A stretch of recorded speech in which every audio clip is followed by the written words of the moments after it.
Well, hey there, guys. Greetings and salutations, and welcome back to the channel. My name is John Campea for this, our open spoiler discussion of the brand new MCU film, The Marvels. Now, in case the title didn't give it away, and in case what I said didn't explain it thoroughly enough, this is going to be a full open spoiler discussion. So if you haven't seen the movie yet, or you don't want to get spoiled on things, just add this video to your favorites and come back a little bit later, because we're going to be talking about this movie, again, in a full, open, spoilerish kind of way. And that's what we're going to do. Good to have you guys here. And already got a whole ton of you guys in the live chat. Good to have all you guys here. So yeah, we're going to start talking about the Marvels. Now, I already gave kind of my out of the theater reaction. I'm going to spend just a couple of minutes just highlighting a couple things, and then we're going to go right into your comments and questions. By the way, if you want to get a comment, thought, or question on this open The Marvels spoiler discussion, go ahead and use the super chat feature. Guys, limit all submissions to just the Marvels. That's what we're here to talk about. Like, if you fire in a question to ask about, hey, John, how do you think Napoleon's going to do at the box office? Well, we're probably just going to skip that one. And yeah, so there you go. So with that down, guys, let me start with a couple of things about the Marvels. All right. My first viewing of it, you guys saw my open spoiler, or my my out of the theater reaction. I thought it was better than I thought it would be. Like, it was, I would term it as if it was okay. I mean, once again, not great. 4 out of 5 Marvel films in a row that failed to be great. Only one of them did. That was Guardians 3, but out of Thor: Love and Thunder, Doctor Strange Multiverse of Madness, Ant-Man and the Wasp: Quantumania, Guardians of the Galaxy 3, and now the Marvels, 4 out of 5, 1 or 2 were really bad, a couple are okay, 1 was great. 1 out of 5 has been great. And I did not think this movie was great, but it was pretty good. I mean, I had a lot of problems with it, but there were things that I thought really worked well. So anyway, Anne loved the movie. Like, Anne absolutely loved it. So she wanted to go again and watch it again last night. So she and I went and watched it last night. And I gotta say, while I still contend it is not a great movie, I have to admit, I think I liked it a little bit more on the second viewing. Like, all the problems I had with the movie were still there. And we'll discuss those as we go into deeper into the open spoiler discussion. But I think the parts that I thought were okay or good, I think I ended up liking even more than I did the first time around.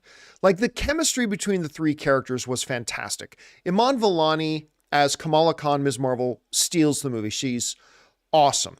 If you keep in mind that the Marvels was supposed to come out before Secret Invasion, because, you know, Chris and I were talking about this, is like, this Nick Fury didn't seem like the Nick Fury we left off with at the end of Secret Invasion. Remember, this was supposed to be before Secret Invasion. I thought Samuel Jackson was great. Goose was, I always liked Goose, even though Goose is a cat. So there's all that kind of stuff. So yeah, but as we know, we'll talk about this more on the John Campea Show tomorrow. As we discussed in the week before it led up, remember, we were doing all those videos showing you the seating charts at AMC theaters, and they were empty. It's I think the lowest opening weekend, at least in a long time. We'll see what happens when the actuals come out tomorrow, but it was an extremely low opening weekend for it. Like, I think it was around the 50 mark. I saw as low as 47. I saw as high as 51. Either way, those are 2 very, very low numbers, but that's a side thing. Alejandro was saying a flop. Just hold up on that, Alejandro, calling it a flop, because remember, there are a couple of other movies that opened very low this past year, but they ended up having huge legs and they ended up actually being okay. So let's not deem it a flop yet, but it's not off to a great start. So we'll see what happens with that movie. But anyway, we're here to talk about the movie itself, not about the box office. We'll talk about the box office tomorrow. So let's not waste any time. Let's get right into the things that you guys have to discuss. And we're going to start things off here with Daniel Vakura, who writes, Kamala sentenced the singing planet to death by jumping in the ship. No, she didn't. The only reaction to that was Carol saying not to be like her. Kamala didn't learn how to handle the hard decisions, just a lack of depth. You're 1,000% wrong about that, Daniel, because they clearly set it up that the planet was already lost. Remember, Monica said that it was already done. Remember, she was reminding Carol that it's already done. The moment that, this is how bad the villain was, I don't even remember her name. The moment Tom Hiddleston's girlfriend opened up that jump point to suck out all the water, as soon as she opened that, it was done. They had no way to close it. It was done. And Monica emphasized that point in the ship. There was nothing they could do. And actually, Iman Vellani or Kamala making the decision to hit the jump was her making the hard decision. Remember, when they destroyed the Kree settlement, right? She was the one who didn't want to leave. And Captain Marvel had to look at her and say, we've got to save who we can. And she learned in that moment that sometimes you got to make a hard decision. And when Kamala was in the ship on the Waterworld thing, and she realized, look, they're about to get destroyed. The portal's already open. This planet's done. They're done. We already lost. The moment, ching, over that was it. The fight was lost. Monica knew it. Kamala knew it. Carol knew it. But Carol didn't want to give up on it. But they were about to be destroyed. Iman Vellani or Kamala hit the button, made the tough choice, and did that. So, I mean, yeah, you're wrong. She didn't sentence the planet to death. The planet was already sentenced to death the moment that thing opened, and Monica made that clear. So, yeah, there's that. All right, next up. We go to Stars, who writes, the movie had the pieces to be great. Did it? Did it have the pieces to be great? I'm not 100% sure about that. Anyway, but movies are experiential, yes. If we spend little time on how the characters feel, the audience won't feel it either.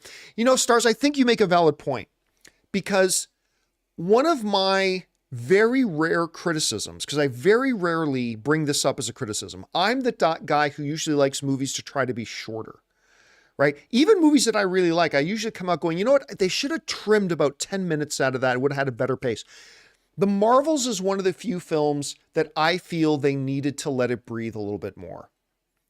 I think they should have started the movie showing us the impact on Hala. I think the movie should have started with Captain Marvel destroying the Supreme Intelligence on Hala and us seeing them descend into civil war. Like, don't take 20 minutes to do it, but even like a good 5-minute piece of story to show how after that happened, instead of pulling themselves up, that the Kree descended into civil war, and that civil war decimated their homeworld and left all of Kree feeling like Captain Marvel's the one who did this to us. She's the annihilator. I think if they had started the movie with that, I think they would have done a lot more to establish the emotional state of the guilt that Captain Marvel felt and Carol felt. We would have understood and maybe even sympathized a little bit with the motivations of the villain, again, who is such a forgettable villain. I can't even remember the villain's name. Hogor? Hoderbar? Baka, whatever her name was. We would have probably felt a little bit more like emotionally connected to whatever her motivations were. Again, there are just several points through the movie that I felt like they rushed through something instead of just giving it a second to breathe, let an emotional crescendo happen with this, let us really feel the impact of this, and then that would have paid off dividends, I think, later on. But yeah, I think this is one of the second. Yeah, Equity Group is saying Durban. Is that right? Durban or Darben? Durban, Darben, derp, whatever. She was a terrible villain. And not the actress's fault, by the way, not in the least. It wasn't her fault at all. It's just not a great written villain. Anyway, okay. Next up, we move to Stars also writes, Darben, there you go, I should have just waited, has one of the best villain motivations, but we don't get much time to see her people's pain or her love for them. She ends up feeling generic. Yeah, 100%. I mean, there were a couple of problems with Durban, dubby, dooby dooby. There were a few problems with her, but I think you're right. I think if they allowed us to feel for her, understand, instead, the movie just starts with, oh, there's some Kree we've never seen before landing on this moon type of surface, and ooh, she's got a bangle, and that's it. You're right. It made it feel very generic. I agree. Tom Gillard writes, I really enjoyed the movie. Not sure how much of that was due to the movie and how much of that was due to my crush on Brie Larson. Hey, listen, movies are experiential events, my friends. Whatever makes you enjoy your time, that's great. I mean, that's great. Although my wife, who is a fitness fanatic, she was like, no pun intended, marveling at Brie Larson's like physical shape. Like when she would be walking around with the top part of her costume down, she's just in that white tank top and you're seeing her shoulders and like she got herself in pretty damn good shape, I gotta say. All right, Stars. Since like a $25 super chat, thank you for supporting us on that level, Stars. Writes, I love the movie. The main weakness is the pace. I wouldn't say that's the main weakness, but it was one of the weaknesses.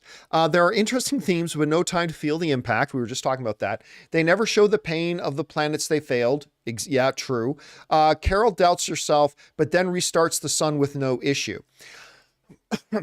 Okay. This isn't exactly your point, Stars. Let me touch on your point first, and then let me move on to something that I realize is a real problem with the movie. Or a small problem, but one that really stands out. All right. Never letting us... I mean, okay, for the Skrull settlement, I think we did feel that a little bit, right? The Skrulls are scattering. We got Kamala yelling, we can't just leave them. We got to save them. And Carol saying, we got to save who we can. And, their whole plot that was a ripoff of Spaceballs set blow to suck. And they're sucking all the air out to give air back to their own planet. Again, pure Spaceballs plot. Anyway, so we did get to feel it there. However, with the water singing planet, we didn't get any of that.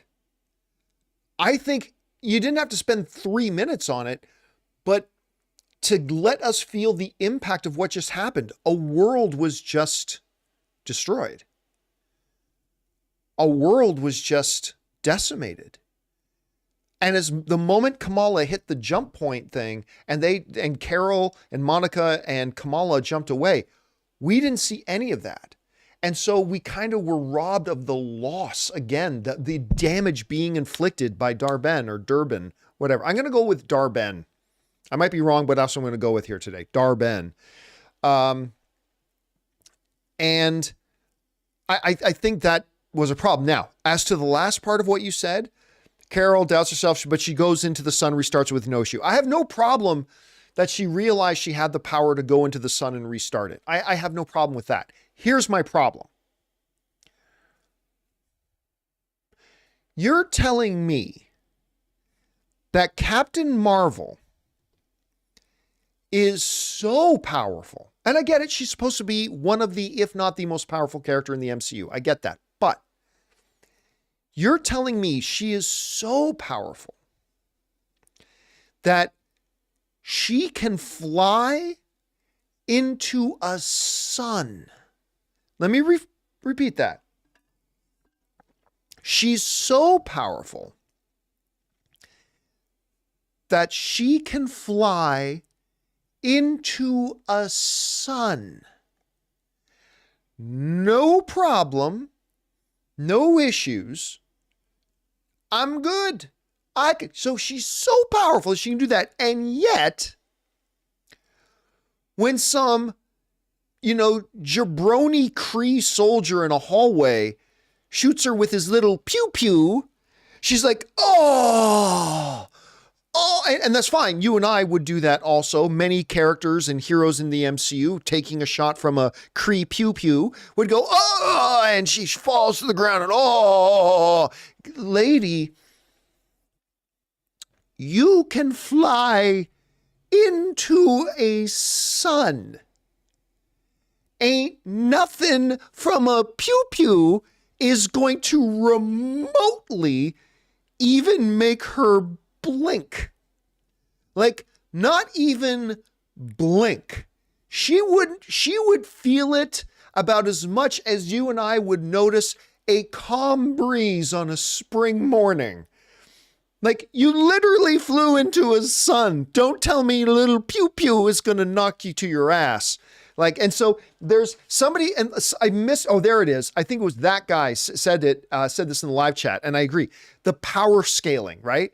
Like in this moment, she's like this powerful. And in this moment, it's like the pew pew hurts her. It's kind of like one of my same criticisms with the finale of Loki. I loved Loki season 2. Don't get me wrong, but I'm sorry. Don't let your love for Loki season 2 make you blind to the fact that this whole idea that Loki, who has never had that much power, is suddenly at the end able to literally, he is so powerful, he can literally hold onto the strands of the entire multiverse, and he actually breathes life into the entire multiverse. He's never had that power. And now a couple of people wrote to me saying, "Oh, John, you know that Loki as an Asgardian can do blah, blah." Time out. You do realize Loki's not an Asgardian, right? He was adopted. He grew up on Asgard. Loki is not an Asgardian.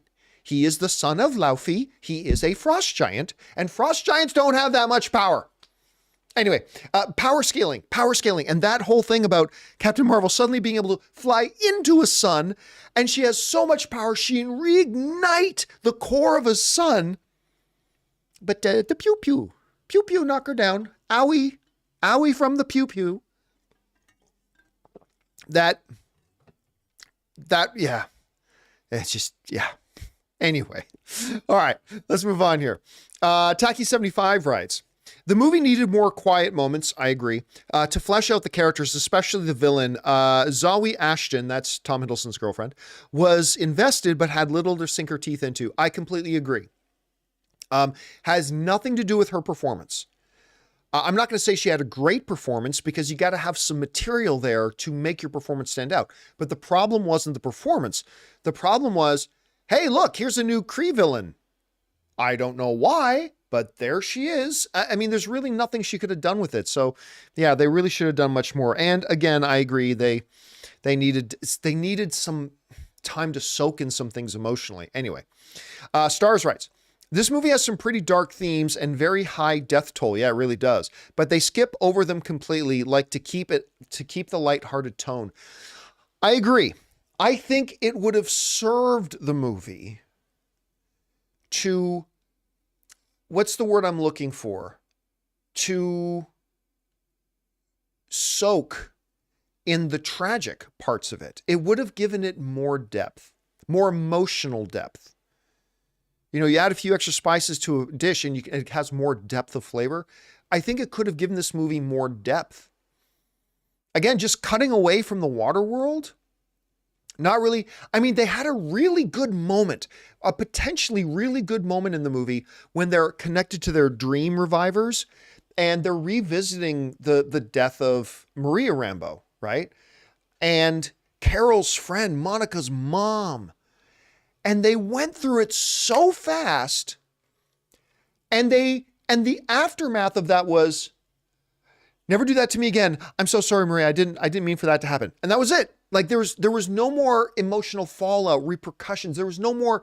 They took a scene that could have given us more depth to the film and to the characters and their bond.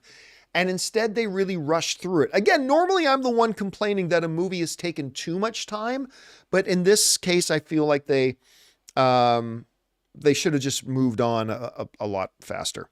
Anyway, next up, Jared writes, for me, this is on the same level as Thor Love and Thunder. I think it was better than Thor Love and Thunder. Anyway, to think 5 years ago at Marvel's prime, this would have been at the very bottom of the MCU, but I would say it's above Ant-Man 3. Oh yeah, like there are a number of MCU films that I think this is better than. I think it's definitely better than Ant-Man and the Wasp: Quantumania. I think it's better than Iron Man 2. It's better than Thor 2. I would put it above Thor Love and Thunder. I would probably also just have it just a little bit above Doctor Strange and the Multiverse of Madness. I'd roughly put, after my second viewing, I'd say I'd roughly put it on the same level as Ant-Man 2. I wouldn't have felt that after my first viewing, but I think after my second viewing, Jared, I think I'd put it I put it roughly on the same level of Ant-Man 2. So I would put it above a number of MCU films, but it's still down on the lower end, right? And again, I particularly enjoyed it more after the second viewing, but it's still down on the lower end, even though I would put it above a number of other MCU films. All right. Next up, Murray Reich writes, unless I missed it in the film, but how did they at one point get their place swapping fixed? Also, when I saw the water going up, I was like, yep, Campea's right. Spaceballs ripoff. Yeah, it was really more when they were sucking out the air. That was the Spaceballs ripoff, but it continued on. Their power, remember, their intertanglement happened when Dar-Ben got the one, what was the thing called again? And not an infinity band, a quantum band. Is that what it's called? It was that the Kree term for it. But when Dar-Ben got the quantum band, or as we call it, the Bangle, and Dar-Ben started using it, that created this thing because the Marvels were touching the portals at the same time, all that kind of stuff. And they explained in the movie that that's what ultimately called their entanglement. Once Dar-Ben died and she no longer had the Bangle, then that's when Ms. Marvel and Monica realized they could both activate their powers and they were no longer entangled. So they kind of did explain that. I'm not saying it was a great explanation, but that does kind of work that way. Okay. Next up, we have HV3 writes, I was absolutely blown away by the mid-credit scene. MCU has been quote unquote struggling lately. It has been struggling lately. Not after. I think it's about to get crazy good. Look, I'm going to say something that may be unpopular with some people, but mid-credit scenes don't make anything better. They can be enjoyable, right? But a mid-credit scene is really just a mid-credit scene. It's a little, ooh, here, look at this. It's really just a fancy Easter egg. It's like, ooh, look.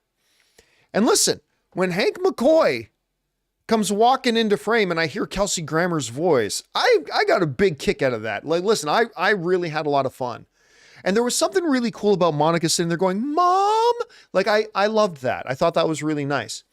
But while that was great, it's still, let's not forget, it's still just a post-credit scene. It's just a post. It may point us to some things it may do, but listen, here's the problem. It doesn't matter what they do. They can do, we're going to have two separate universes now. One where the main Marvel timeline is happening. Then there's going to be a different alternate reality where the X-Men are and whatever, regardless. Maybe they're going to merge them. Maybe they don't. I don't know. But none of it matters. None of those details matter unless you make the movies good. Fantastic Four is going to be there. That doesn't mean the movie's going to be good. The X-Men are going to be there. That doesn't mean the movie's going to be good. We've had movies with X-Men in them that haven't been good. We've had Fantastic Four movies that haven't been good. None of it matters unless they make the movies good. So while I got a big kick out of the post-credit scene, I'm not at all of the belief that a post-credit scene, as good as it was, is any indication, pro or con, about the future quality of the MCU. They got to start making the individual films good. That's it, period. And it doesn't matter what characters you have. And that doesn't mean if you have X-Men characters, Excalibur characters, X-Force characters. It doesn't matter if you have Young Avengers characters. None of that matters. It just means you had another mediocre movie with some really great characters in it. They got to get back to making really great movies, regardless of who the characters in it are. But I really did like the mid-credit scene. All right. Next up, John Redcorn writes, I didn't hate it, but it's another mediocre MCU film. I loved Kamala, her chemistry, and the action, but weak story, terrible editing, and cringe moments. I would say this. The story was fairly solid. They just told it badly. They told it badly. I really think again, more pacing, like more times for pause, more times to let emotional depth sink in, rearrange some of the stuff. Let us see the fate of Hala prior to the action of the movie starting. Like there's just, so I think at its core, it's an interesting story, right? Because if you think about it, in the aftermath of the events of the first Captain Marvel film, Hala is devastated and the Kree people are devastated, on the brink maybe of extinction. A vengeful new leader, Dar-Ben, sets out to fix Hala's problems while also taking vengeance on Captain Marvel by stealing the very life away from the world she calls home. In the process, Captain Marvel Monica Rambeau and Kamala Khan find their powers intertwined and must, with this adversity, have to face off a Dar-Ben to save the world and maybe save Hala at the same time. I mean, at its core, that's a decent story. There's a good story there. But it doesn't matter how good your story is unless you tell it. It all comes together in the telling of the story. And I think that's where the weakness was. Again, I think the core elements of the story were good. They just didn't tell it particularly great. It could have been told in a much better way. I think, but you know, what the hell? I'm a fucking nobody knows nothing YouTuber. What the fuck do I know? Anyway, but that's just how I felt. All right. HV3 writes, you didn't like the cat scene. Not really. And I respect your opinion, but I loved it. Anne loved it too. And Anne hates cats. It's one of the funniest scenes in the MCU. Listen, I respect that. And in both of my screenings of the Marvels, the audiences were laughing quite a bit at the Flurkins eating up all the crew members. I just found it dumb. And Anne loved it, you loved it, and I admit a lot of other people in the theater were loving it, but I gotta say, yeah, for me, I found it dumb, but whatever, that's fine. All right. Suthius writes, Captain Marvel ignites the sun, but can't beat DB by herself. Okay. The one thing I will give on that, remember, I was very critical of the pew pew, but she's fighting a Dar-Ben who has one of the quantum bands, who is wielding a legendarily powerful universal artifact that gives her abilities that she does not have on her own. And for that reason, I'll give a fight with a quantum band empowered character the ability, the fact, but remember, even throughout the movie, it was clear Carol straight up one-on-one can take Dar-Ben even if she's got the band. Dar-Ben's able to put up a really, really good fight, but in every encounter it was clear that ultimately and eventually Carol takes her down, right? Like Dar-Ben can put up a great fight, but Captain Marvel will beat her. And I was okay with that because she was, you know, steroided up with a Marvel plot device in the quantum band. So I'll give that one a pass. But this average Kree pew pew, that's a different thing. That raises my eyebrow a little bit. All right. Next up, Murray Reich writes, so many moments, including those flashback scenes through all of our characters' minds, reminded me what Sean Chandler said on your show, that this movie felt more like a sequel to Captain Marvel 2, and I agree. No, I think that was one of the, like Sean has made many great observations on my show. That I thought was like one of the best. That the Marvels actually feels like a sequel to a Captain Marvel 2 movie we never got. And again, I go back, Murray, to the point that it was something that could have been mitigated and maybe even fixed had they just rearranged some of the storytelling elements. Start the movie with the decimation of Hala. Start the movie with the desperation of their people. Start the movie with giving us an understanding about why this new villain has a really rage hate on for Captain Marvel rather than just, she's a bad guy, right? If you do all that, I think it would have mitigated that. But because they didn't, I agree. It felt like this was the movie to us. This was the sequel to a movie that we never saw. So yeah, I think that's a really good observation. All right. Where are we at? Suthius writes, the whole memory of Carol taking out the Supreme Intelligence, I think could have been an entire I was just saying that exact same myself. Could have been an entire opening scene that would have given more weight to Carol's guilt and Dar-Ben's resolve and vengeance. I was just saying that exact same thing, Suthius. And by the way, Suthius isn't just mimicking what I said because Suthius sent in this message 7 hours ago. So yeah, I was just saying the exact same thing. The exact same thing. 100% agree.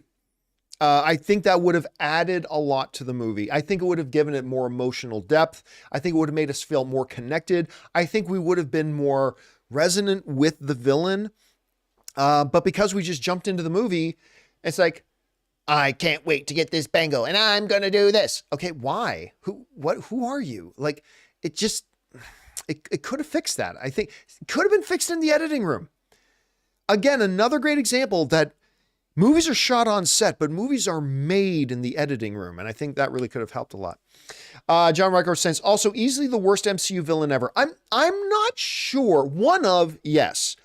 I'm not sure I'm ready to give her the title of worst Marvel villain ever. What was his name? The Dark Elf in Thor 2? The Night Elf, the Dark Elf, whatever. That guy's got a claim to it as well. Maybe one or two other. Again, I'm not a Malekith. Dragon 10 put in the live chat. Malekith was the name. Yeah. But if not the worst villain they've ever done, again, because of the way they told the story, at least one of the worst villains that they've ever done. At least one of. All right. Lone Wolf writes, hey, John, could the other dimension in the Marvels be the portal for introducing X-Men into the MCU? Maybe.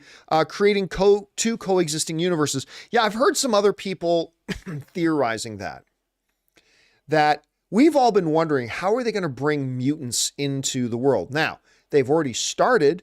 They've already let us know that Kamala Khan is, in fact, a mutant.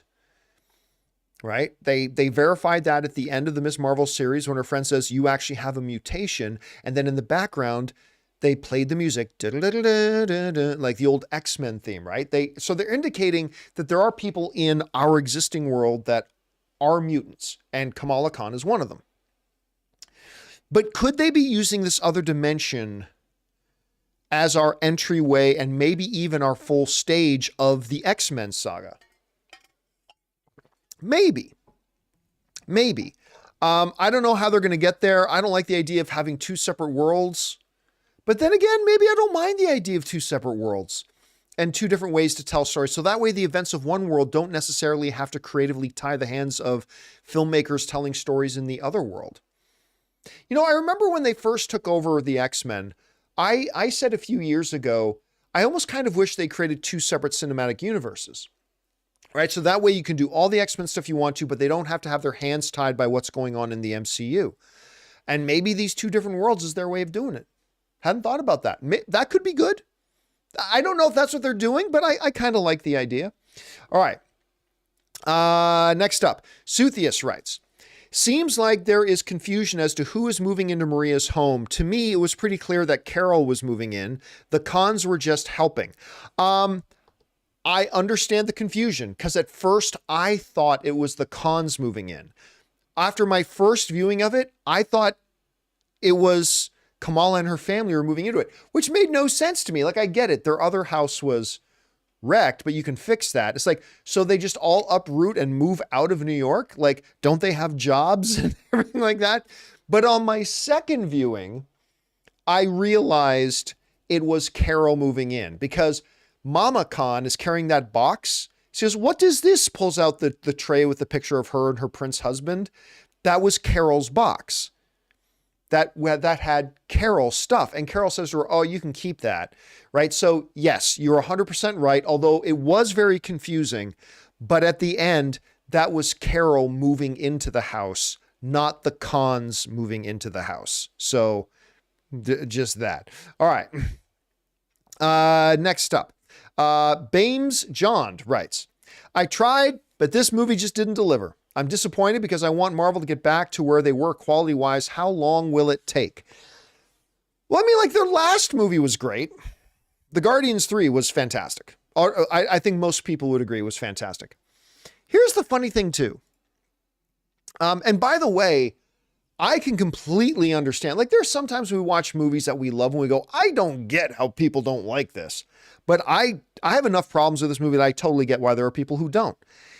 Actually, it kind of surprises me when I look and I see that the Marvels actually has with over 1,000 verified scores from audience members. 85% of the audience liked the movie. And 62% of the critics, still one of the lower MCU critic scores. Not the lowest, but one of the lower ones they've ever had.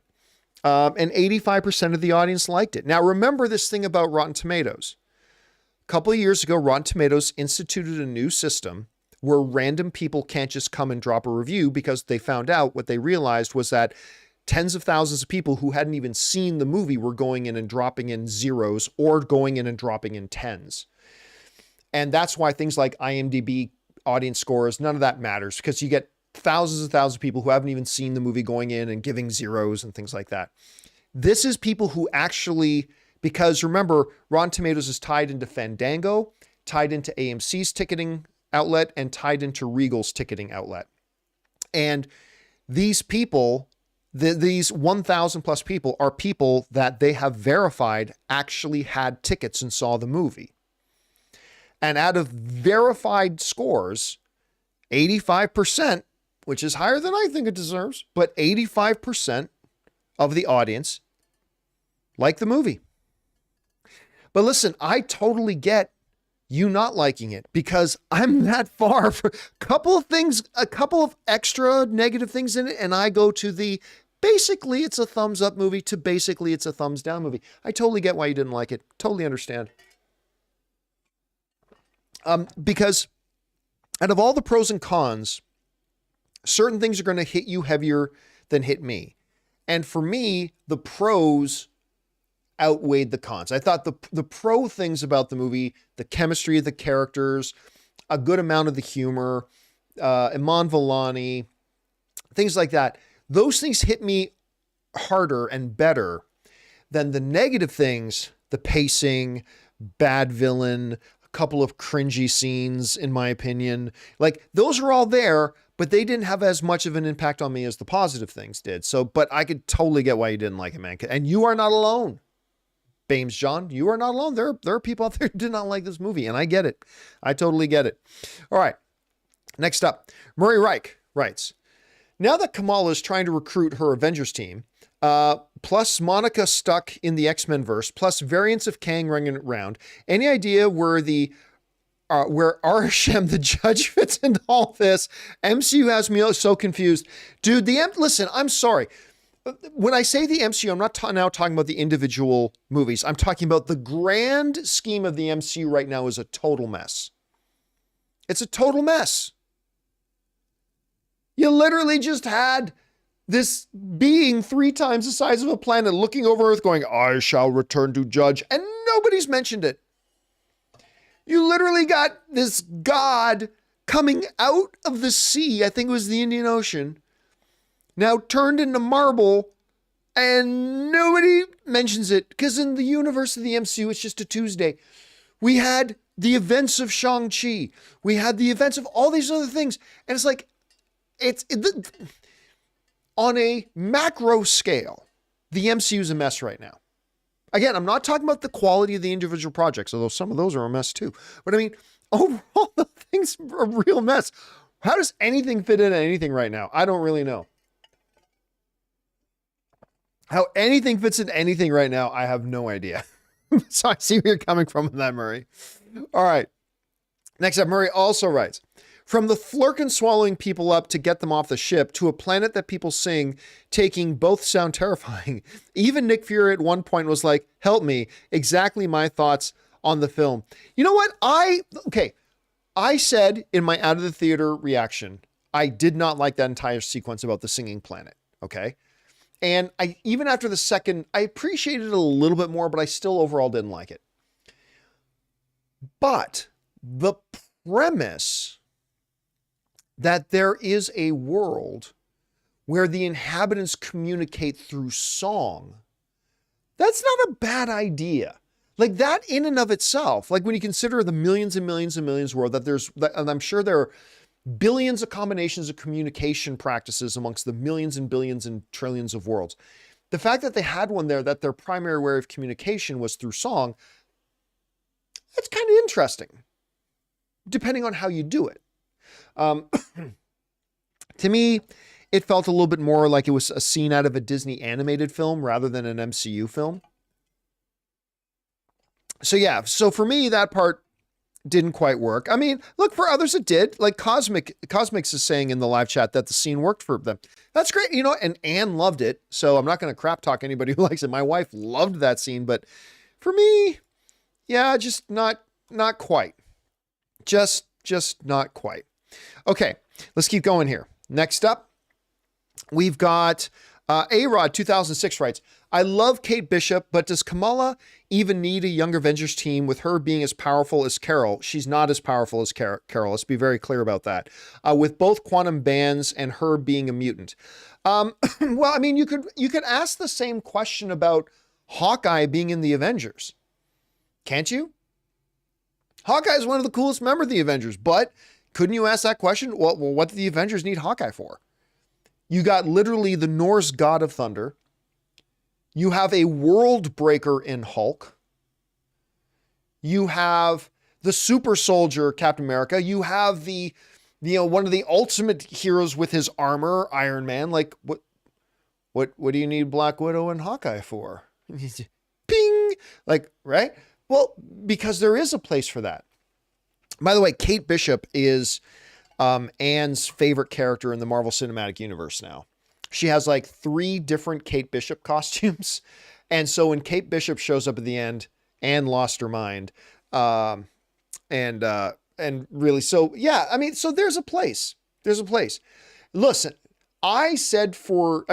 people for the last 4 years have been saying they're doing a Young Avengers. They're doing Young Avengers. And I've said, no, they're not. No, they're not. And year after year after year, I was right. They didn't. But here we are now. It's now happened. It looks like they are officially trying to put together a Young Avengers team, which quite frankly, as much as I think Kamala Khan right now might be my favorite character, now that Steve Rogers isn't there, Ms. Marvel might be my favorite character in the MCU now. Despite that, Nick Fury would not allow a team of children. And by the way, to your point about like Kamala's now as powerful as Ms. No, she's not.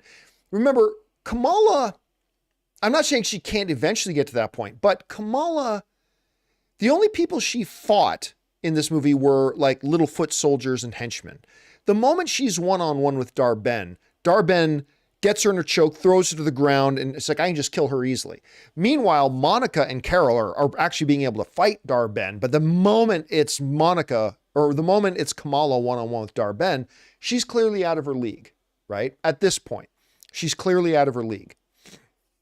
So, again, I'll just say right now, I think the idea of a Young Avengers is utterly stupid. I really do. Not that I didn't get a kick out of that last scene with her being in there and pulling a whole Nick Fury with your universe has just opened up or something like that. That was kind of seeing Kate there because I really do like her. But I just think the idea of a Young Avengers is really stupid, but whatever. Okay. Next up, Jason Bronson writes, well, that's 2 of 2. Is there a 1 of 2? There's the 1 of 2. Okay, 1 of 2. How was Kamala able to use both of the bangles, but when Dar-Ben tried to use both, it killed her? Oh, the bangles is not what killed her. Don't be confused about that. Putting the bangles on is not what killed her. Anyway, try to use both, it killed her. Is it because of her mutant gene and why she was able to use her powers earlier without the bangle? Also, at the end of the movie, Kamala was only wearing one of the bangles. Yes, I noticed that exact as she's coming off of the ship without Carol, she's only wearing one of the bangles. What happened to the other bangle? Why isn't she wearing both if she was able to use both? Okay, first off, Dar-Ben was not killed because she was wearing both of the bangles. She was killed because she was using both of the bangles, no problem. She was killed because she literally went up and touched this tear between time and space. That's what destroyed her.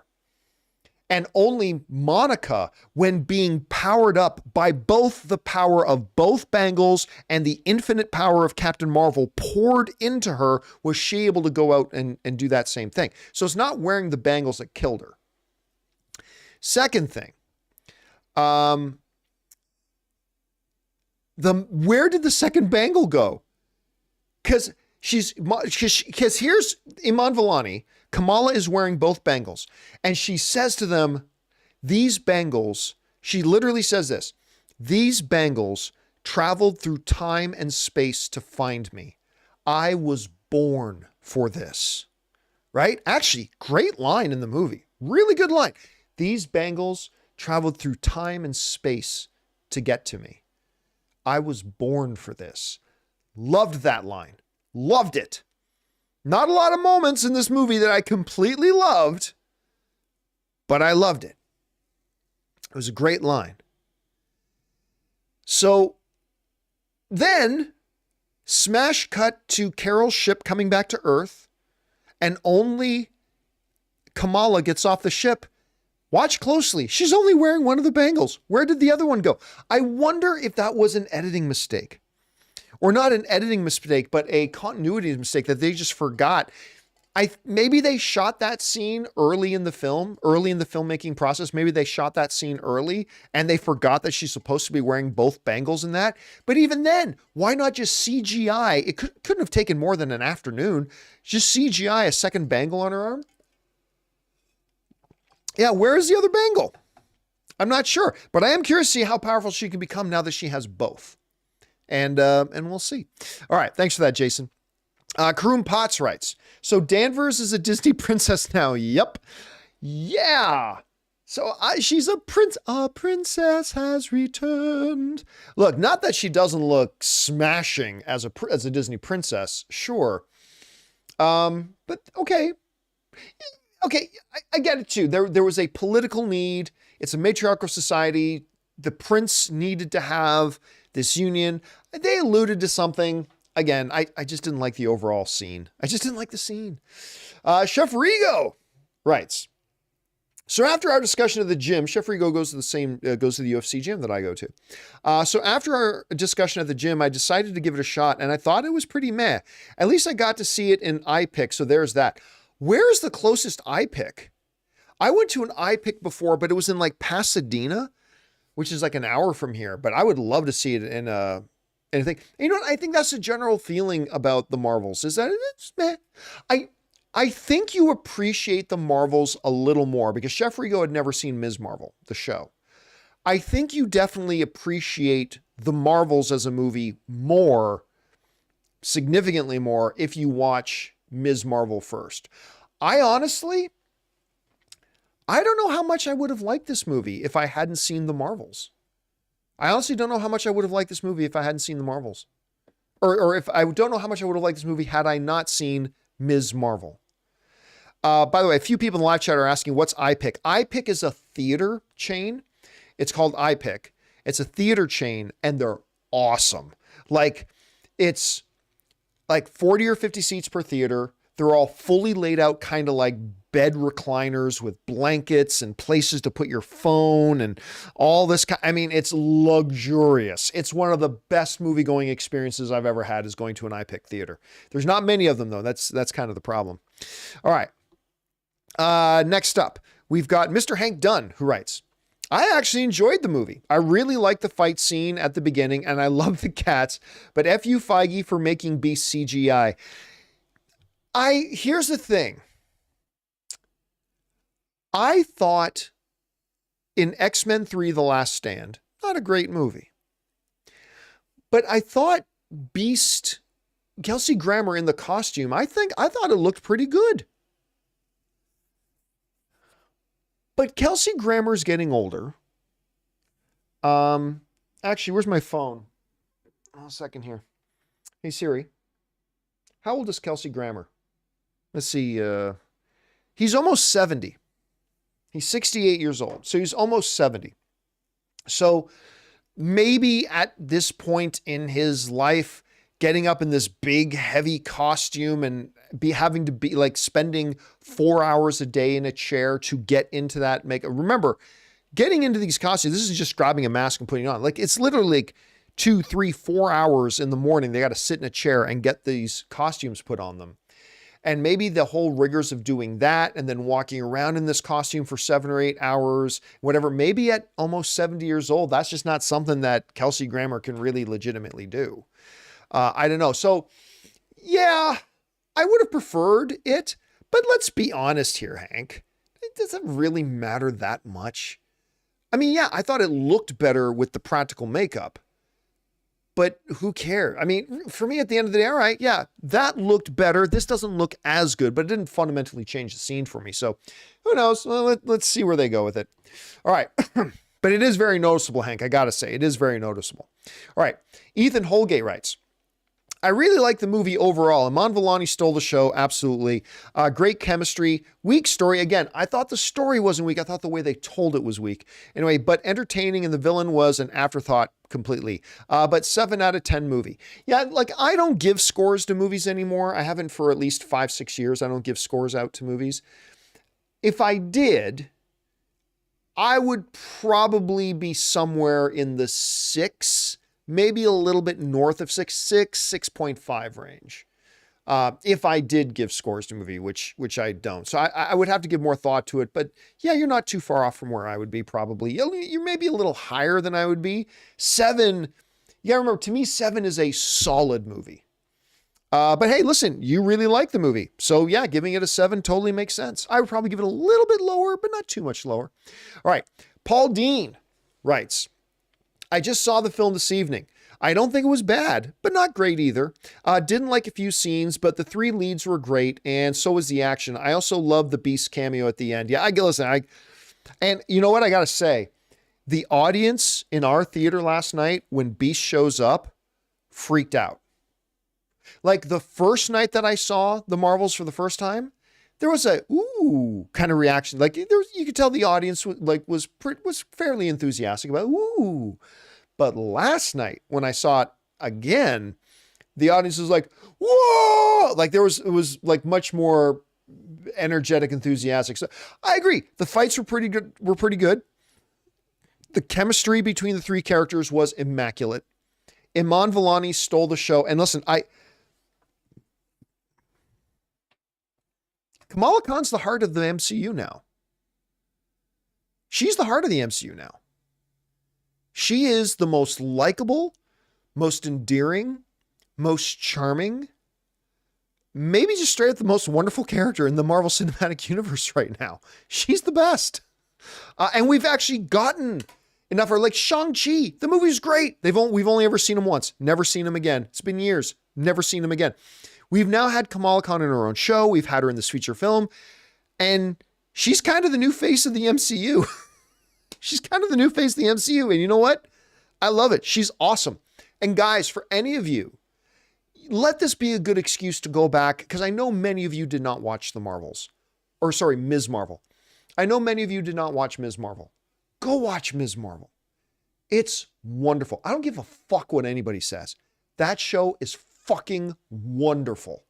Go check it out, and you'll just, if you think you liked her in the Marvels, you're going to completely fall in love with her if you watch her in her own show, because the show is really, really wonderful. All right. Thanks for that, Paul Dean. Next up, we got Jasmine Jones, who writes, so we're now getting the Young Avengers is happening with Ms. Marvel, Kate Bishop, and Casey Lang. Who else do you think will be on the team? I don't really care, because I hate the idea of Young Avengers. I think it's really idiotic and stupid. That being said, clearly Kate Bishop, clearly Kamala, clearly Cassie, because she mentioned, did you know Ant-Man has a daughter? So any kid that gets to wear the suit is an Avenger, I guess. Okay, so they've also implied the kid from Falcon and the Winter Soldier, you know, the original Super Soldier's grandson. They've hinted at him. The Hulk's bowl cut hairstyle wearing Jim Carrey from Dumb and Dumber haircut, idiot looking son that he brought back from Sakaar. That's probably going to be one. Well, Cosmics is saying Wiccan, but probably not Wiccan and Speed, because they're not real. They don't exist. They don't exist. Remember, that was the whole point. They don't really exist, at least not in our reality. So yeah, I'm not sure. I'm not sure. Probably Slim Shady saying Ironheart if that show ever gets off the ground. Again, I just think it's a stupid idea. I just think the whole thing is a really ridiculous idea. Who knows? All right. Next up, Jasmine Jones writes, the movie wasn't as bad as people made it out to be. I enjoyed it. Definitely not the best MCU, but Brie, Iman, and Teyana, is that your pronounced her name? Were great together. The villain was weak. I will agree with that. And listen, again, you're in the majority, the vast majority of audience members. Like, there's going to be a lot of people who don't want to admit this. Like, I don't care. When I like a movie, I don't care if everybody else dislikes it. If I dislike a movie, I don't care if everybody else likes it. That's fine. That's fair. That's movies.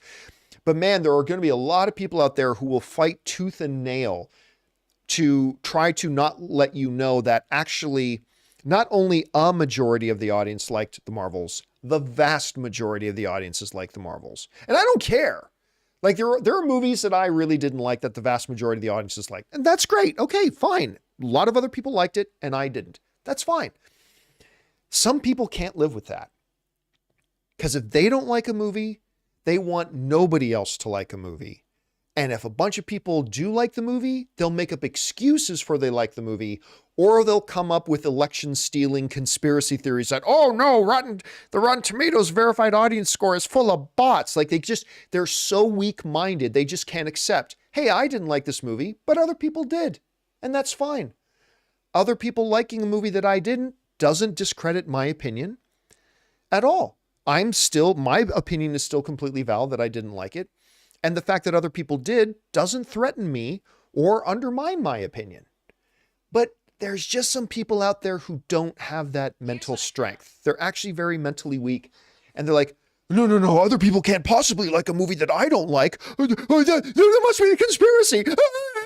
Like, it's so funny to watch. Like, seriously, sometimes I just sit back and I look at the stupidity out there in some places. It's like, hey, dude, I don't like some movies that a lot of people like. It's okay. It's all right. That's movies, man. That's the art. If you didn't like a movie that a lot of other people did, hold your head high and say, hey, I'm glad you liked it, but I didn't. And that's okay. Instead, people feel threatened if other people like a movie that they didn't like, and they got to come up with excuses and they get defensive. It's like, listen, guys, I have a lot of movies that I like. You guys know this. I have a lot of movies that I like that the majority of people don't. I have movies that I don't like that the majority of people do. That's the nature of the art. But you get these people coming to movies like this that have an agenda, and they want people to hate it. And when people don't hate it, for me, when people don't hate a movie that I did hate, I go, well, hey man, art's subjective. If it hit you in a great way, that's great. I'm happy for you, but it didn't for me. But they can't do that because it doesn't support their agenda. So they come up with all these babyish little suck bitch excuses for anyway, whatever. But listen, Jasmine, you are actually in the majority on this one. The vast majority of the people, again, clearly like this movie. It's a higher score than I would have thought. I didn't particularly like it that much, but hey, you're in the majority on this one. All right. Next up, Mega Movies writes, I have given up on the MCU after that dumb Secret Invasion ending. I am giving a super chat to show support for you, but the MCU is dead. Listen, Mega, the unfortunate, sad reality, and we talked about this going into the Marvels, right? Is that when you put out a succession of product that is substandard to the quality standards of your product, people are going to lose their enthusiasm for your product, right? Like, I can be a diehard, I don't know, what's a technology thing that I'm really a big fan of? Well, let's say Sony cameras, right? I am a big fan of Sony cameras. They continually put out great product and great things, so I'm very passionate about Sony cameras. But you start putting out some substandard cameras, and like 5 out of the last 7 cameras you put out are substandard, I am going to start losing my enthusiasm for your product. I'm going to start losing my enthusiasm for your brand. And the reality is, and I say this as an MCU fan, that the last number of years, the overall quality, and there are many reasons, we've gone into the reasons 100 times, but the overall quality level of the MCU the last number of years has dropped. It's dropped. By how much, we can debate that, but I think most people would acknowledge and agree that the overall standards of the MCU quality-wise in their projects has come down from what it was during phases 2, during phase 3, stuff like that. Again, they still pull out some excellent stuff here and there. Ms. Marvel, WandaVision, Shang-Chi, Guardians of the Galaxy 3. So there is still some, but I'm talking overall. When you take together like the last 12 projects they've put out, it used to be when the MCU put out 12 projects, 11 of them would be insanely good. Now, maybe 4 are insanely good out of 12. And so what happens is, once you start getting disappointed with the product and they keep putting out more product and you keep finding yourself more often than not feeling a little disappointed in it, eventually, mega movies, people are going to get to the state that you're in right now, apparently, that, you know what, I've just lost my enthusiasm for it now. Now, the good news is, here's the good news. Much like in sports, when a team is sucked for a long time, guess what? A couple of trades can get made, some changes get made, front office changes, new players come in, blah, blah. And all of a sudden you got a winning season. The great thing about movies and franchises like this is that we are only 1, 2, or 3 movies in a row being really good to reignite the fire. That's the good thing about it. But if they continue to put out product that is under what their standard that we've become accustomed to is, we're going to continue to become disappointed with them. They're going to lose more fans. It's just the reality, Mega, so you're not alone. All right. Next up, Sam Fisher writes, to me, this film is good, but it's not great. I think that's the general consensus. It's middle of the road MCU. It's at its best when Carol, Monica, and Kamala are together. I agree. Every moment that like the 3 of them are on screen together. Also, listen, I love Kamala's family. I love her mom, her dad, her brother. I kind of wish her sister-in-law and her best friend were in it too, but there was already enough characters in the movie. But when the movie's just on them, I actually quite enjoyed it. It's a lot of the other stuff that I have problems with, but I agree with you on that, Sam. Also, SK Zhang writes, Monica needed a spacesuit at the start. They must have forgotten that by the end. Yondu must be pretty upset to have died to set logics in the MCU. But you're forgetting something. The Monica at the end who flies into space was not the normal Monica. The Monica at the end that flies into space was a living power battery soaking in the infinite power of the 2 quantum bands and Captain Marvel's power. Like, they went through a big visual cue showing that changed her. Her eyes start to glow. She's like exuding power, right? It wasn't the normal Monica that then floated out into space. That was a different game going on there. So yeah, I mean, so that was a different thing, SK. Don't forget that. All right. We're going to take one more question, then we're going to take a short break, guys. So we've been going for a little bit over an hour here. Wesley Cunningham writes, 1 of 2. Good, just not great. Again, that seems to be the general feeling. Definitely missed opportunities. As Sean said, the flashback about Hala should have been the entire basis of a Captain Marvel 2. Literally felt the investment swell up in wanting to see that story. Prime example of moving through a bunch of plot without telling enough story. See, and like I said a little bit earlier, Wesley, I actually don't think you needed an entire movie based on the fall of Hala. I don't think we needed an entire movie about that. But if you took just 5 minutes, because you can do a lot in 5 minutes on screen. If they even took 5 minutes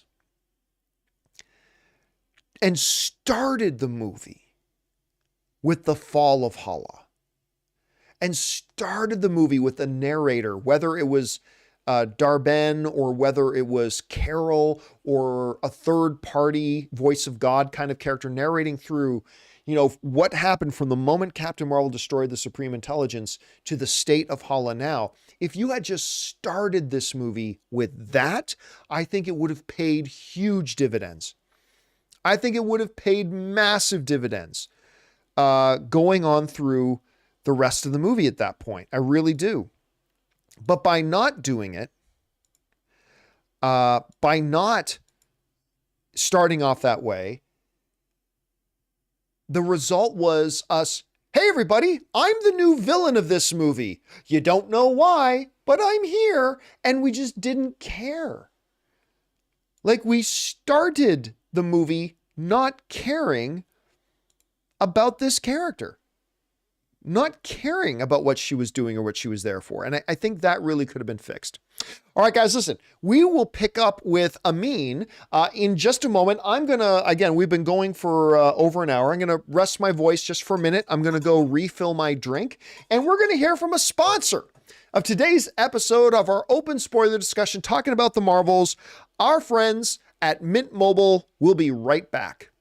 Guys, we want to take a second to thank a sponsor of today's video, Mint Mobile. Signing your life away to a big wireless provider is kind of like being trapped on a roller coaster from hell. Sure, it looks like fun at first. They probably even threw in a free phone, but now you can't get off. Month after month of insane bills and unexpected thrills, like overages and surprise fees. If that sounds like your current big wireless plan, it's time to get off the ride with Mint Mobile. For a limited time, wireless plans from Mint Mobile are just $15 a month. That's unlimited talk, text, and data for just $15 a month. You guys know before I came to Mint Mobile, I was paying triple what I am paying now on the standard big wireless plan, and I will never go back. All plans come with unlimited talk, text, and high-speed data delivered on the nation's largest 5G network. Use your own phone with any Mint Mobile plan and bring your phone number along with all your existing contacts. To get your new unlimited wireless plan for just $15 a month and get the plan shipped right to your door for free, go to mintmobile.com/Campea. That's mintmobile.com/Campea. Cut your wireless bill to just $15 a month at mintmobile.com/Campea.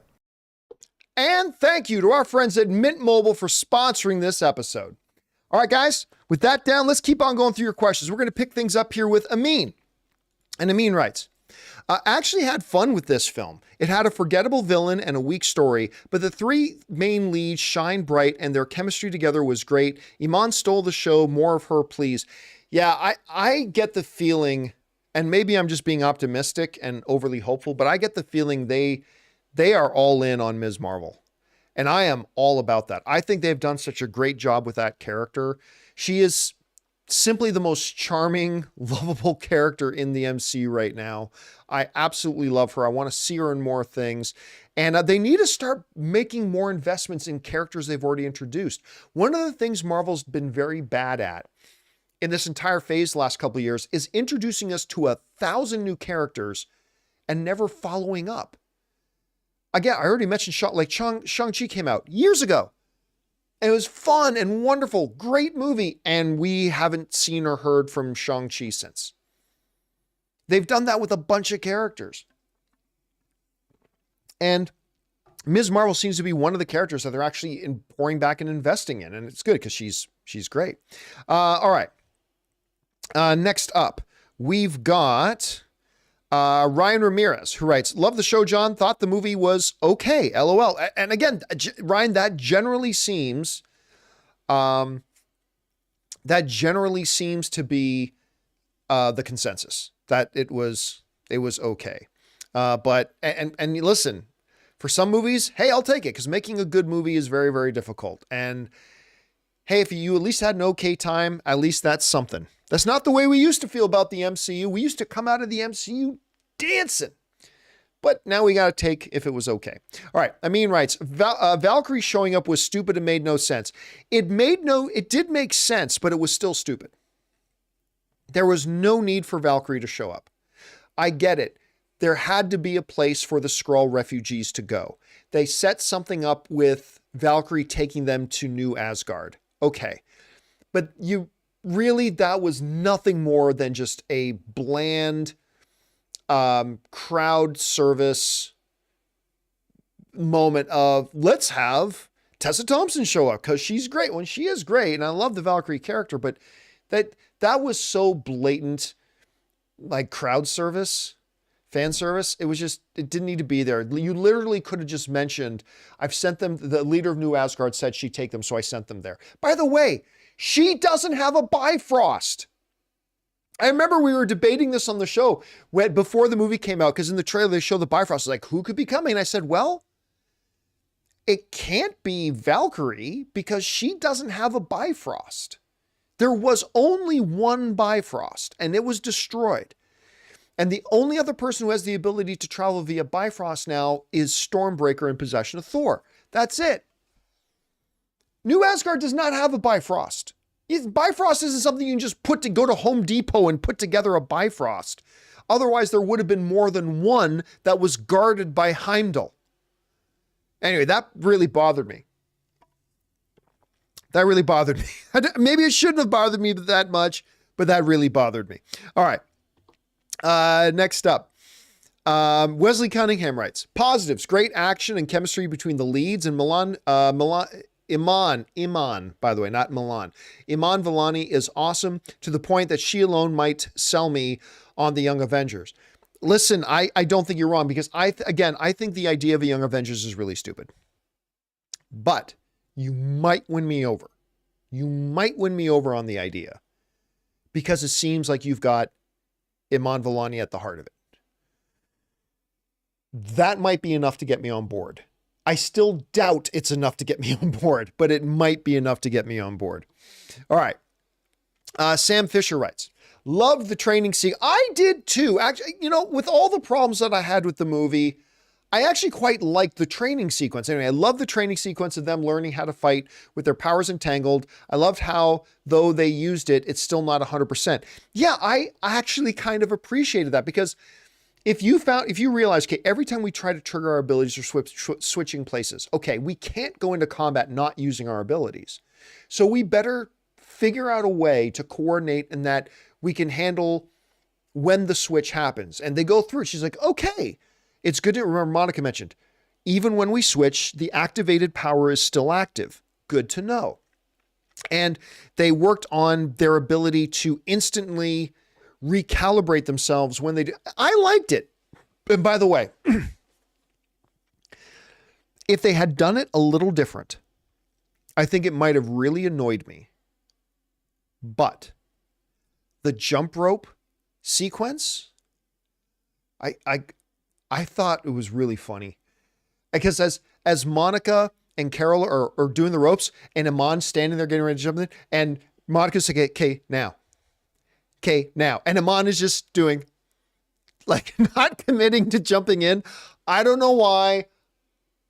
I found it really funny. And if I had read that on paper, I probably would have gone, oh God, don't put that in the movie. That would be so stupid. I had fully admit, if I read that on paper and I read the scene, they're doing a jumping rope thing and they're practicing their switching by using jumping rope. I probably would have said, that's going to be stupid. Don't do it. But for whatever reason, I thought it was really fun. Whatever. All right. Next up, we go to Amin, who writes, one of two. I totally see why a lot of people hated those two sequences. Like for me, it was the water planet and the Flurkin thing. Anyway, I think if the singing went on any longer, I would have hated it. Still cringy, but not too bad. Only lasted a few minutes. I mean, okay, to be fair, you're right. It only lasted a few minutes. It's not like it lasted a half hour in the movie. I give you that. You're right about that. The cat scene I actually really enjoyed. So did a bunch of other people, and found it super funny, even though it was stupid. Yeah. Again, I get it. I thought the whole Flurkin thing was stupid. Don't get me wrong. I like Goose. And that scene when Ms. Marvel appears beside Goose and Goose eats the two Kree right away. And I was like, yeah! I really do like Goose. I do. But that whole thing of that felt very contrived and very forced that, oh, we just so happen to have 127 Flurkin eggs and let's send the cats around to eat up the... I thought it was lame, but a lot of other people liked it. And all I'll say is that if there's something in a movie that gave you enjoyment, it doesn't matter whether or not I got enjoyment out of it. If there's something in a movie that gave you enjoyment, then that's great. I'm glad you, like I said, Anne loved it. I, not so much. But again, that's just me. All right. Thanks for that, Amin. Red Arrow 1316 writes, I thought the cat scene was hilarious. See, there's another person loved the cats thing. Felt like a horror movie parody. The movie is a good time, not as bad as people want it to be. I think, that's the key. This is the really sad thing to me. There are people out there who wanted this movie to be bad. Like, look, in all of our buildup to the Marvels, I admit I was very skeptical. I had a lot of doubts, but never once did I want the movie to be bad. I have never once in my life wanted a movie to be bad. I want every movie to be good. I want every movie to succeed. I certainly don't like every movie. A lot of you, it's funny.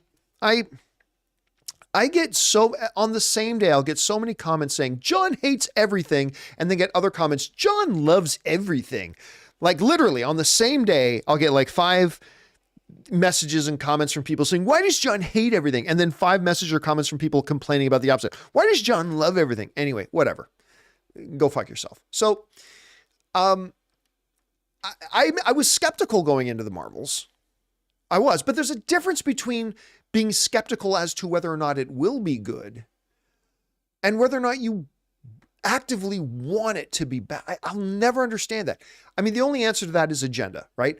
I think every film fan should want every film to be good. And here's the more important thing. And this is something where film fans are really bad.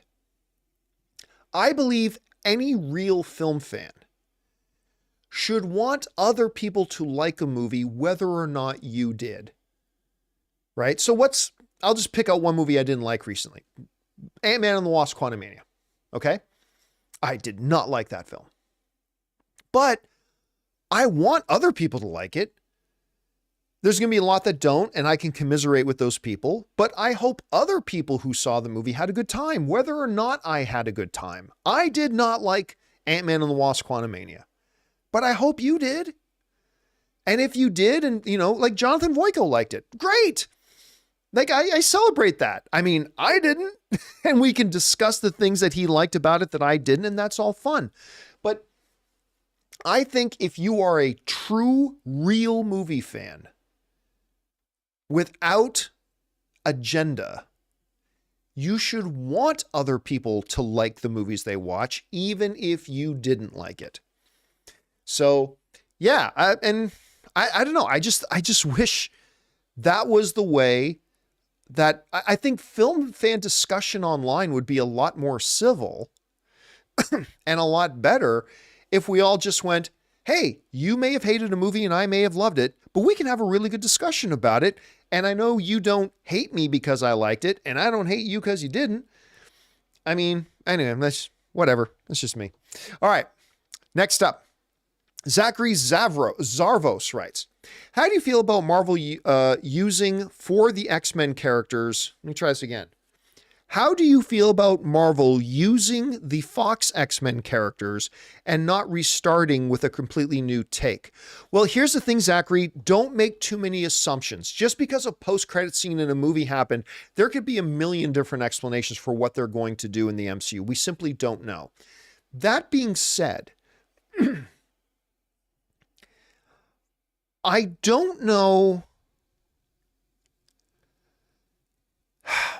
We've been talking about this ever since Disney bought Fox. How do you bring the X-Men in?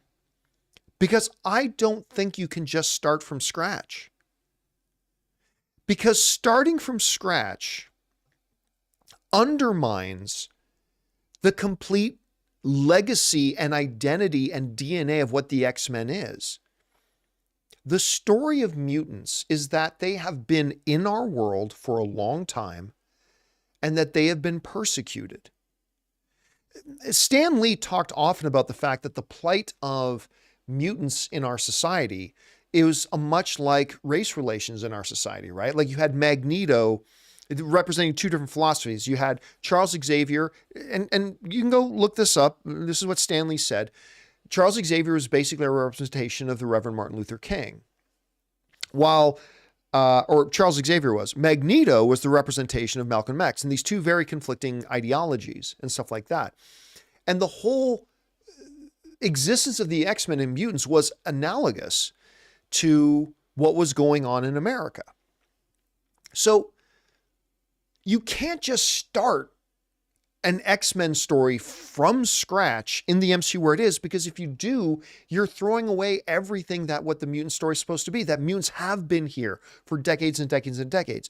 They have suffered persecution. And you have a group of these mutants that believe in a future where humanity and mutants coexist, and they fight for humanity, even a humanity that fears and hates them. They will fight for them, right? You can't do that just starting from scratch right now without throwing away so much of the legacy about what the X-Men are. Now, again, I'm not saying that's the answer. I'm just saying that's a problem that gets posed. So, if they can find a way to start telling stories about X-Men, but it's in a different world where that history exists, that for decades and decades, mutants have been a persecuted part of the population. And it is from that Magneto comes and that Charles Xavier comes through their decades of experience of working with us in a world that is still trying to struggle with how do we deal with and interact with and, you know, I'm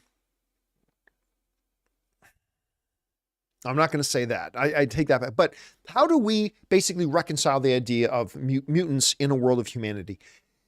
And if they decide to tell that through a story mechanism of they are existing in another world, maybe that's the way to go. I'm not saying it is. I'm just saying maybe that's the way to go. It's not an easy answer, man. There's not an easy answer to it. All right. Next up, Raf Todorov. I hope I'm saying your name right, man. With the strike over, can they save the box office? Listen, the only thing that's going to save the box office, and again, the box office is a separate issue, and we're going to talk about that at length tomorrow. But the only thing that can save the box office right now, it'll help that you can get the actors out there now promoting it, but it's too little too late for that. The only thing that can save the box office for this movie is that out of this 85%, that the 85% of this audience who like the movie get out and start spreading word of mouth. That's it. That's what saved Elemental. That's what saved, Greatest Showman. That's what saved a lot of other of these movies that started very weak, because this is let's not sugarcoat it. This is one of the weakest openings for Marvel ever. Maybe the weakest. I have to go in and double check a few things, but it's going to take a lot. And that's why, like a lot of people over the last number of weeks, I've been talking about and laying out the three main problems that the Marvels was facing and the challenge they're going to have at the box office. I said, number one, you have the diminishing quality of the MCU and it's losing the enthusiasm of its fans. Number two, you couldn't have any of the cast going out, which is why a lot of other movies have moved, because they couldn't get their cast to go out and promote the films. So that was going to be a big, anyway, for the last number of weeks, I've been going through this list about things that were going to be challenges for the movie. And now here we are, and it's facing those challenges even worse than we were expecting. Because you guys remember the week before the movie opened up, I was doing a video and I was going through the AMC seating charts and showing all the empty theaters, or theaters that had like 6 or 7 tickets sold and stuff like that, right? The only thing that's going to save this, if it's going to be saved, is those audience members who like the movie going out and telling their friends to go see it and going back to watch it again and bringing new friends with them and stuff like that. That's the only thing.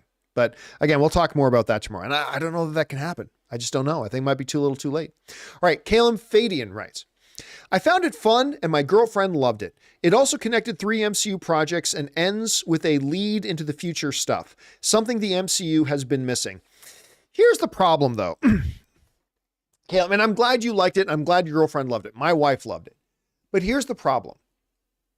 We've had many post-credit scenes in the MCU that on the surface made it look like this is our look into what the future is going to be, when really it's just a little side note. I'm not saying it's not going to lead to something big. Don't get me wrong. Don't misinterpret me. I'm just saying is something happening in a post-credit scene movie in the MCU should not automatically make you think that it's going to be something that has major implication moving forward, right? So yeah. So there's that. And anyway, let's just move on. All right. Next up, Curtis Lopez writes, one of two. The Marvels proved that the Secret Invasion series was a waste of time. Why would Gravik be upset of having no home for the Skrulls if there was a habitable planet there being used by the Skrulls? It's implied that the Skrulls were on a planet for quite a while. Also, we now know that if things go wrong, Valkyrie and Asgard is there at Carol's call to help relocate. You know what? It's an excellent point. That is in direct conflict with something they said in Secret Invasion. We have nowhere to put you guys. We have nowhere to put you guys. We have nowhere to put you guys. That's funny. Captain Marvel knows this world very well and knows the Skrulls that live there. What do you mean there's nowhere for them to go? There was clearly a place for them to go. That is a massive inconsistency. A massive inconsistency.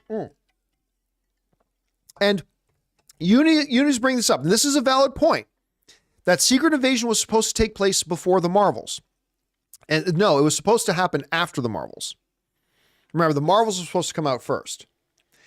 But even then, it makes no sense, because in Secret Invasion, they're saying for the past 30 years, the Skrulls have been there with nowhere to go. Well, there has been a place they could have gone. A whole bunch of other Skrulls are living there. There is places for them to go. It's a massive inconsistency. It really is a massive. So you're 100% right about that, Curtis. 100% right on that. All right. Next up, Zach Moline Talks Movies says, I enjoyed it. The Marvels themselves felt like a bandage over the movie. The Marvels themselves felt like a bandage over the movie that made it look okay. But other than those characters, this movie was wounded. Oh, I agree. Listen, the saving grace of this movie for me, and for others, it wasn't enough to save it. For me, it was. The saving grace of this movie were the characters, particularly their chemistry together.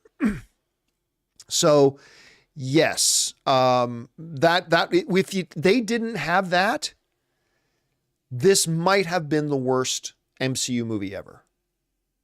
If it wasn't for Iman Vellani and the main three leads and their chemistry together on screen and all that kind of stuff, which is what saved the movie for me, to be honest.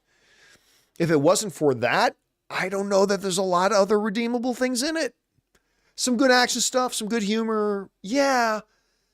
But the main saving grace to me was those three. And if you took that excellent chemistry out, I don't know what you have left, to be honest with you. I just don't know how much is left.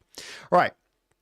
Suthius writes, the prince being bilingual had me rolling. Okay, I didn't like the whole water planet thing, but I will admit, when he starts talking to her, she goes, wait, I thought I couldn't understand. She says, he's bilingual. I didn't like the whole water planet sequence in general, but I confess that was pretty funny. I'll give it that, Suthius. I thought that was pretty funny. All right, Mauricio writes, Carol has the other Bangle during the house scene. Does she? Like when they're moving her into the house? I've seen the movie twice and I didn't notice that. So Carol has the second Bangle. Why does she have the second Bangle though? When right in the movie, Kamala says, these Bangles have traveled through time and space to find me. I was born for this. Oh, just give you the other one? Sure, here you go. Okay. Maybe I'll have to watch it a third time to see that. I didn't notice that Captain Marvel had it at the end. That Carol had the other one at the end. I'll have to go in and take a look at that too. So, yes. All right.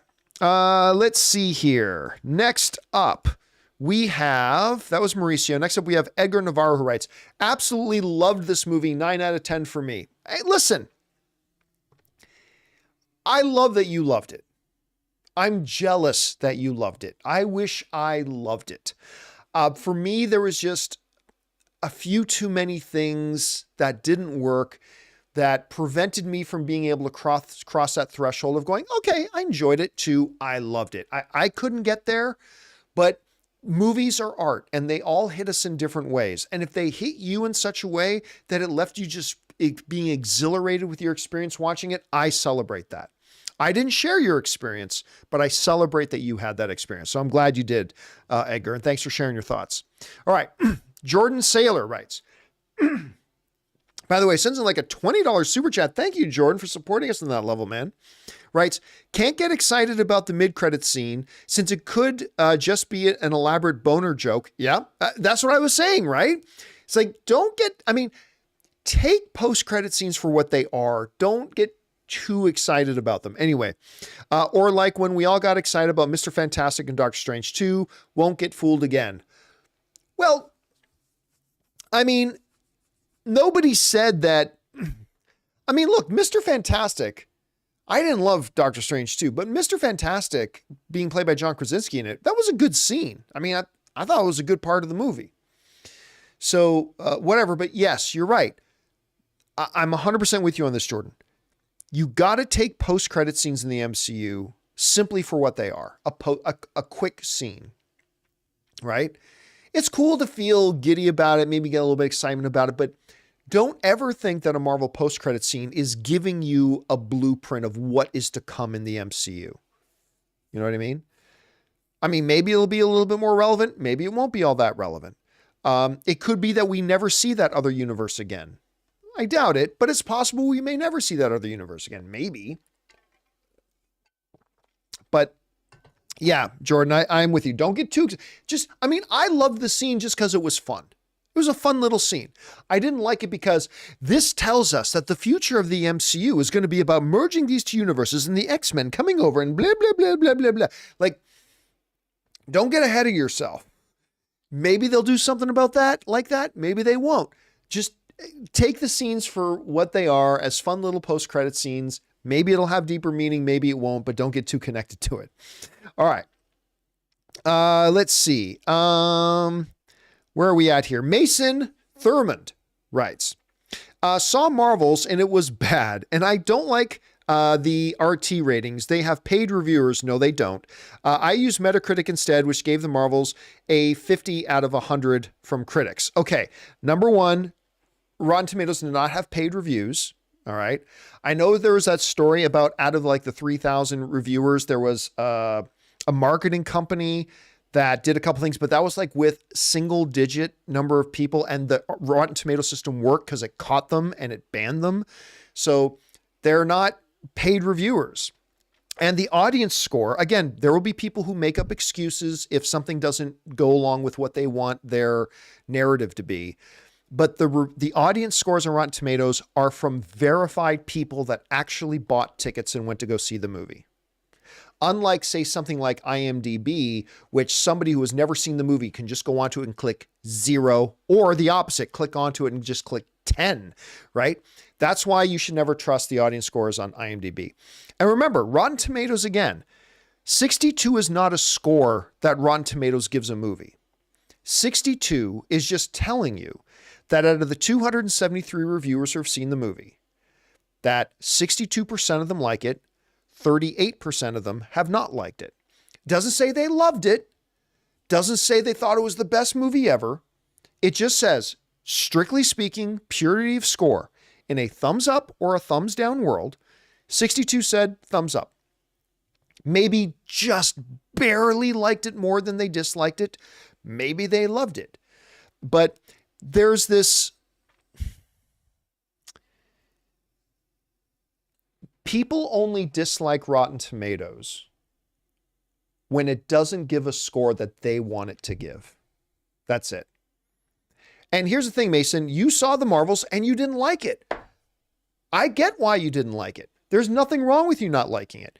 But don't feel threatened that other people did, and to the point that you got to make up stories and make up excuses that, oh, well, it's just the majority of people liked it. They did.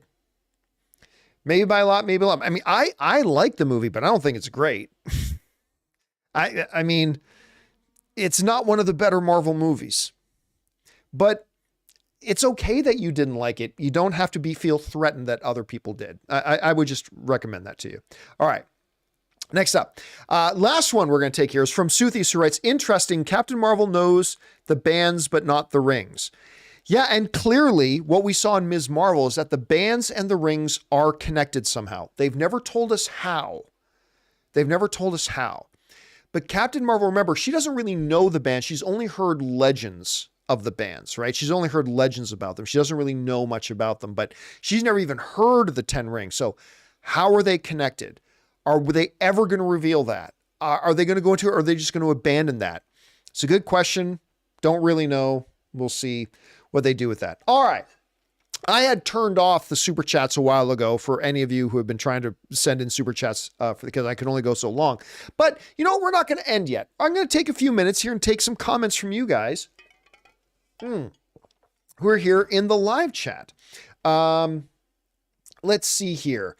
John writes, in my opinion, I liked what Iman was trying to do, channeling a version of Fury at the end scene there. Yeah. Sure, surface level, it's corny, but the way she did it with Haley not doing too much, it was good. A good start point for that story. Listen, I may think that doing a Young Avengers is stupid. And I do. I think doing Young Avengers is stupid.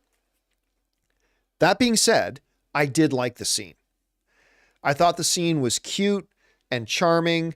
And yeah, I thought it was really cute and charming. Even though I don't like the idea of Young Avengers, I still thought that was kind of cute and charming. All right, Andrew Tavares writing, great movie. I honestly feel that everyone really over-criticizes all the Marvels. I had fun. Isn't that the point? Well, I mean, look, Andrew, I would say to you the opposite of what I was saying to our other fellow film fan, that okay, if you really liked it and thought it was great, that's great. Don't feel threatened that other people, don't start making excuses that why other people didn't like it. Right? People aren't over criticizing it. If they watched it and didn't like it and it didn't work for them, that's not them over criticizing it. That's just them saying their experience with the movie. It didn't work for them. And it's great that the movie worked for you and it hit you in that way, but movies are art and art is subjective and it's going to hit us all in different ways. Now, yes, there is a segment of people out there who just came to the Marvels with an agenda. Absolutely there are. But there's also going to be a lot of film fans out there who just see the same movie that you see and didn't like it. And that's not them over criticizing it. That's that it didn't work for them. And it did work for you, and that's great. And I celebrate that it did. But don't make excuses about why other people didn't like the movie you did, or try to delegitimize the fact that other people didn't like a movie that you liked. Other people saw it, and some of them didn't like it, and that's okay. That doesn't mean that you're wrong for